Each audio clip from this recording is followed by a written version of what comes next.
Certains hommes ne vont pas aimer cette vidéo, alors désolé les gars, mais là je réponds aujourd'hui à une question récurrente qui vient sur mon Messenger. J'ai compté précisément, j'ai eu 23 questions qui tournaient autour de ce sujet-là, c'est concernant l'engagement. Alors bien que j'avais déjà fait une vidéo dessus, j'aimerais quand même réagir parce que c'est vrai qu'il y a des questions intéressantes qui sont arrivées sur le fait de vivre ensemble, d'être en couple ou alors même du mariage. Donc aujourd'hui, je vais vous parler un peu de tout ça et vous donner mon avis sur le sujet, sur ces différents sujets. Mais avant de commencer, j'aimerais te dire pour commencer que le bonheur n'a pas de règles. Alors aujourd'hui, que tu sois célibataire, que tu sois en couple, que tu sois marié, que tu sois pacsé, l'essentiel c'est que tu sois heureux. Alors ne pense pas en fait que tu es venu sur terre pour obligatoirement te marier, obligatoirement avoir des enfants et toutes ces choses-là. Aujourd'hui, il faut bien comprendre que le bonheur n'a pas de règles et que tu n'as pas en fait à rentrer dans un moule pour que tu sois heureux. Le plus important, c'est ce que tu ressens sur l'instant T et pas ce que tu dois faire pour faire plaisir aux autres. Alors, je regarde ça en même temps. La question m'a été posée, Michel, au bout de combien de temps on doit se marier? Cette question est bizarre et simple et compliquée en même temps parce qu'en vrai, il n'y a pas de temps pour se marier. Alors déjà, avant de parler du temps du mariage, il faut comprendre ce qu'est le mariage et comprendre en fin de compte, est-ce que les valeurs du mariage correspondent avec nos propres valeurs. Tu dois comprendre aujourd'hui que d'après comment fonctionne notre société, qu'on constate qu'il est plus facile aujourd'hui de faire un enfant que de se marier.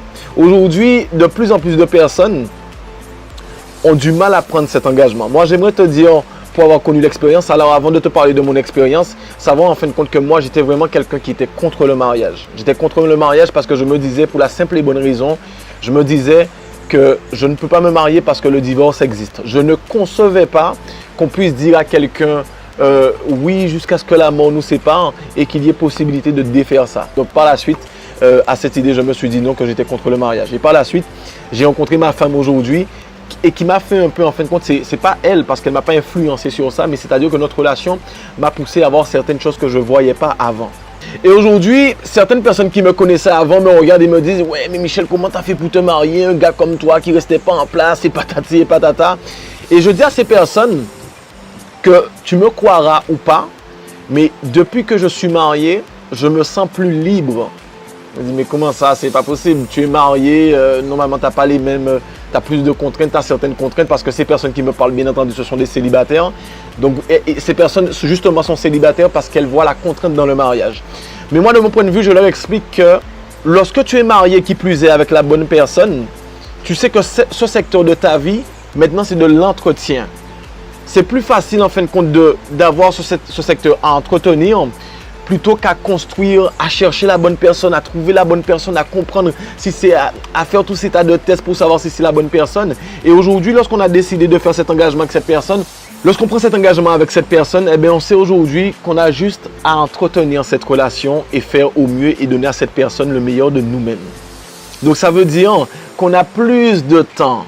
On a plus de liberté dans notre cerveau. On a le temps de se consacrer à des sujets plus préoccupants, comme le professionnel, comme les projets, comme les relations sociales, comme toutes ces choses-là, parce que là, on s'est libéré de quelque chose. Après, c'est ma vision personnelle. Alors, pour revenir à ce que je disais, c'est vrai qu'on voit aujourd'hui que faire un enfant, c'est plus facile que le mariage, parce que le mariage est signe d'engagement. Et pour certains, c'est même un engagement quelque part radical, comme on voit quelque chose de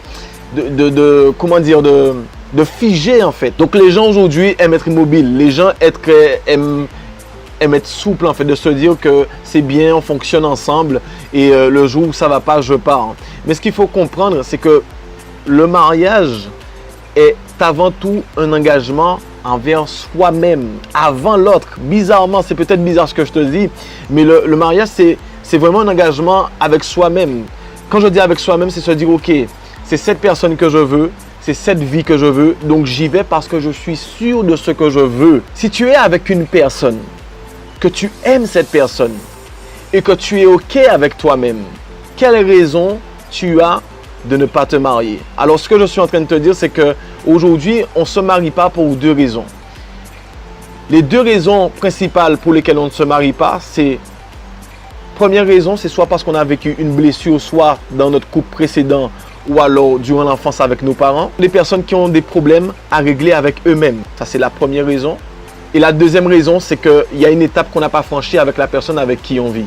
Mais je ne vous cache pas que dans la majorité des cas, nous constatons que ce sont les hommes qui ont ce problème d'engagement. Dans la majorité des cas, alors excusez-moi messieurs, mais comme j'ai dit, je suppose que certains hommes n'aimeront pas cette vidéo parce que c'est le cas. Dans la majorité des cas, je le vois à travers mon expérience, à travers mes connaissances, mais à travers mes clients aussi, que dans la majorité des cas, ce sont les hommes qui ne passent pas le cap de l'engagement parce que la femme sera toujours sous la construction. La femme sera toujours sous la fondation du foyer avec le mari, avec les enfants, avec les projets parce que les femmes veulent toujours quelque chose de concret le plus rapidement. J'ai envie de dire que les femmes ne sont pas là pour jouer les gars. Mais c'est vrai que les hommes ont tendance à se cacher derrière beaucoup de choses dès qu'il s'agit de cet engagement qu'ils voient comme quelque chose de radical, comme on dit. Ok?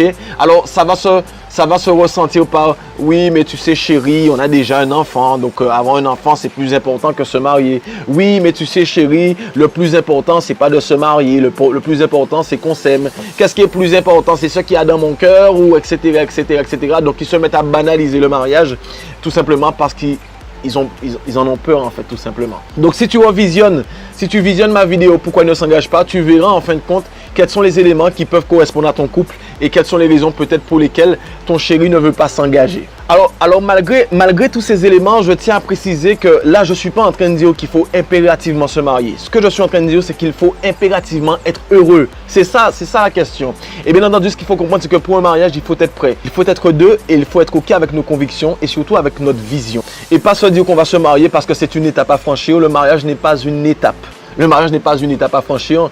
Le mariage est une expérience qu'on vit, est un engagement qu'on prend, comme je vous ai dit, pour nous-mêmes, mais surtout pour la personne avec qui on vit. Et peu importe comment ça se passe, peu importe parce qu'on reste humain, qui est, je ne sais pas, quelques grains de sable dans le rouage par la suite, mais c'est déjà important, selon moi, de prendre cet engagement lorsqu'on est avec quelqu'un, lorsqu'on est OK avec nous-mêmes, lorsqu'on est OK avec cette personne, et surtout qu'on veut avancer de la façon la plus saine avec cette personne. OK? Et surtout ne pas faire mon erreur en fait et de prendre l'information par exemple de cet engagement en fonction de ce qu'il y a autour de nous parce que l'expérience des autres, c'est l'expérience des autres, ce n'est pas ton expérience. Ça ne veut pas dire que parce que tes parents ont eu un mariage raté, que ton mariage aussi sera raté. Il suffit juste que tu prennes ce qu'il y a à prendre dans leur relation et que tu ne reproduises pas les mêmes choses dans la tienne. Parce que ce que je peux te dire, c'est que si tu es OK avec toi-même, c'est l'une des plus belles aventures que tu pourras vivre. Prends le temps de travailler sur toi. Prends le temps de travailler sur ton bonheur. Prends le temps de savoir ce qui te rend heureux. Prends le temps de te construire. Et seulement une fois que ça c'est fait, là tu pourras penser à cet engagement si ça te dit. Et là, une fois que tu as trouvé la personne compatible, alors je vous souhaite tout le bonheur du monde. Sur cette vidéo, si tu es un homme ou une femme, franchement, je t'invite à mettre le maximum de commentaires qu'on puisse discuter sur le sujet parce que c'est vrai que c'est un sujet qui est très large, qui est très mitigé, qui est surtout conflit, surtout sujet à conflit dans la société. Donc, mets-moi des commentaires, mets-moi le maximum de commentaires sur ton avis, qu'il soit bon ou mauvais, qu'il soit en accord ou pas avec le mien, c'est pas grave. Mais j'aimerais bien qu'on discute dessus, qu'on argumente dessus et par la suite, peut-être que je ferai un direct pour qu'on puisse... voilà, alimenter le truc. Alors, je te dirai pas de partager cette vidéo un maximum, mets-moi un petit pouce si tu as aimé le sujet. Et je te dis à la prochaine dans une nouvelle vidéo. Bye bye.